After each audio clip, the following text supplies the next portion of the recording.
It always starts with good intentions. You meet a woman who lights something up in you, and without even realizing it, your energy shifts. The mission you once lived for starts fading to the background. You're not waking up hungry to grind. Anymore you're waking up, checking your phone, wondering if she replied. That slow drift from purpose to preoccupation feels like love, but it's really the beginning of a loss of self.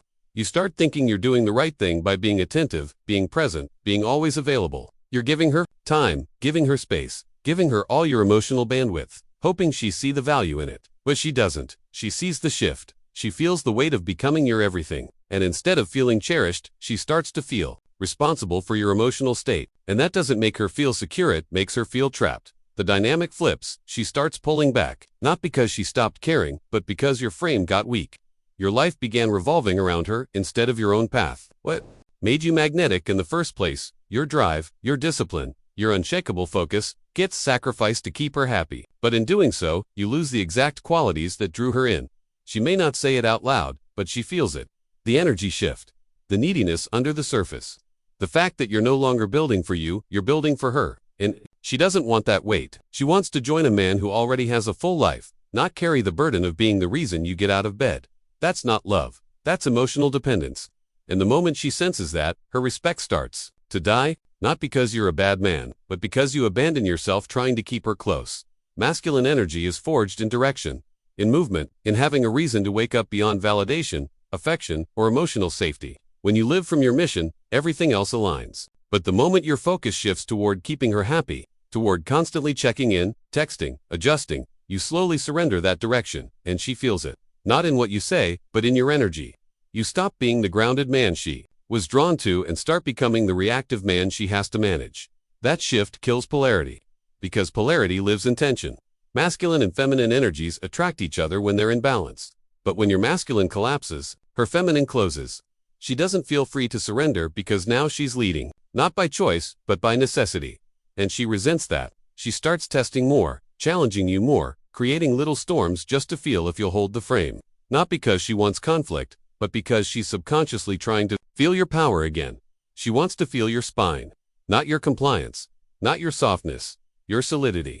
That calm, immovable presence that doesn't sway every time she gets emotional. When you lead from that energy strong, composed, steady, she relaxes, because now she's not navigating chaos. She's following clarity. But when you pivot your identity toward pleasing her, chasing her mood, or asking how to make things right, you lose that power. You stop being the man who guides and become the man who reacts. She doesn't want to be the compass in your life. She wants to feel like you have a direction with or without her. When you hold that direction unapologetically, that's when she feels something far deeper than comfort. She feels safe. And in that safety, her feminine opens, not because you tried to make her stay, but because you gave her something solid to follow. This is where most men get confused. They think the more they give, the more she feels loved, so they double down. More texts, more time, more reassurance. They cancel their plans to see her. They abandon routines to make her feel prioritized. But what they don't realize is that love isn't measured in quantities felt through quality and tension. When a woman senses that you're giving everything without her having to earn any of it, the dynamic shifts. She stops valuing your presence. Not out of malice, but because your energy is screaming need. And need kills attraction. She may say she wants attention, but if that attention comes too easily, without boundaries, she starts to lose respect. Because now you're not the man she has to chase her, the man who's already surrendered. She didn't ask you to rearrange your life for her. She didn't ask you to abandon your mission. But now that you have the edge that once excited her is gone, she feels that you've placed her above yourself. And that burden is not romantic, it's heavy. The spark begins to fade. She becomes colder, more distant, more easily irritated. Not because you stopped trying, but because you started trying too hard. The energy she once admired, the man who had a full life, full focus, full direction, has been replaced with a man constantly trying to prove his worth through devotion. That's not leadership. That's dependency dressed as love. And it doesn't work. If your presence doesn't feel earned, it won't feel valuable. If your time is always available, it loses weight. A woman only chases what she feels could be lost. And if you've already handed her everything without standards, there's nothing left for her to reach for. No mystery, no edge, no gravity, just comfort. And comfort, without polarity, turns into boredom. Masculinity isn't about dominance. It's about grounded control. It's the ability to stay centered while everything around you tries to pull you off balance. That includes her emotions, her tests, her storms. A woman doesn't test a man because she's toxic. She tests because she needs to feel your strength. not in your muscles, in your spirit. She wants to know that when she gets emotional, you don't get emotional back. That when she challenges your frame, you hold it with calm, not collapse. The man who can stay composed under pressure, he's the one she trusts. He's the one she softens around, because now, she feels she can finally stop leading. She can stop trying to control the relationship because she knows you're not going to fold just to keep her happy. That kind of consistency is rare. Most men react, they over-explain, they apologize for things they didn't even do, just to restore peace. But peace doesn't come from giving in. Peace comes from clarity, from the calm assertion of a man who knows where he stands. When you show up that way, you create emotional safety without ever raising your voice.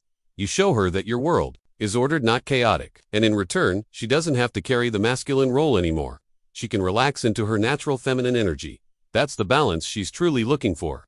Not a man who obeys her feelings, but a man who listens and leads anyway. That doesn't mean being distant or detached. It means being rooted, being stable, being the lighthouse in the storm, not the ship tossed by the waves. Because at the end of the day, she doesn't want to be your guide. She wants to be your woman, and only the man who keeps his crown makes her feel safe enough to be that dot. The man she fears losing is not the one who texts good morning every day, drops everything to see her, or bends himself into knots trying to prove his love. The man she fears losing is the one who never needed her in the first place. He's the one who has a mission bigger than her. A life that moves forward with or without her, and a spine that doesn't sway based on her moods. That kind of man doesn't beg. He doesn't chase. He doesn't try to explain himself to win points. He leads, quietly, powerfully, consistently, and because of that, she leans in. She invests. She works to earn his energy, not because he's playing a game, but because his energy has value. He's not emotionally reckless. He's selective. His time is sacred, not scattered. His peace isn't negotiable, and she feels that she senses it in every interaction. That's what makes him different. When a man gives away his time, his focus, his emotional availability without standard, he becomes common, predictable, and while women say they want emotional safety, what they truly crave is polarity. That tension, that edge, that constant, subtle challenge of knowing you could be gone tomorrow not because you're heartless, but because you won't stay where you aren't respected. That possibility makes her show up differently. She values your presence because she knows you're not afraid to withhold it, not to punish her, but to protect your own standards. Most men never understand this. They think that by giving more, they'll secure her, but they only secure resentment. Because you can't buy loyalty with comfort. You can only inspire it with strength. Strength isn't shown by ignoring her. It's shown by standing your ground when she tests you. It's in the way you say no, without guilt, the way you continue your schedule, your gym, your business, regardless of her emotional weather. She might accuse you of not caring. She might say you're distant, but deep down, she feels more safe with you than she ever did. With the man who dropped everything to make her smile, because the man who drops everything for her will one day drop his purpose, too. And once she senses that, her feminine energy retreats. She stops admiring you. She starts managing you. And love turns to obligation. What she truly respects is a man who puts himself first, not in a selfish way, but in a structured one. A man who lives by principle. A man who sees her as an addition, not a necessity. That's the difference between being wanted and being needed. When you're wanted, she chooses you freely. When you're needed, she feels trapped by your emotional dependency. The difference is everything. A woman can love many men, but she will only stay obsessed with the one she knows she could lose to something greater. Not another woman, but a higher calling.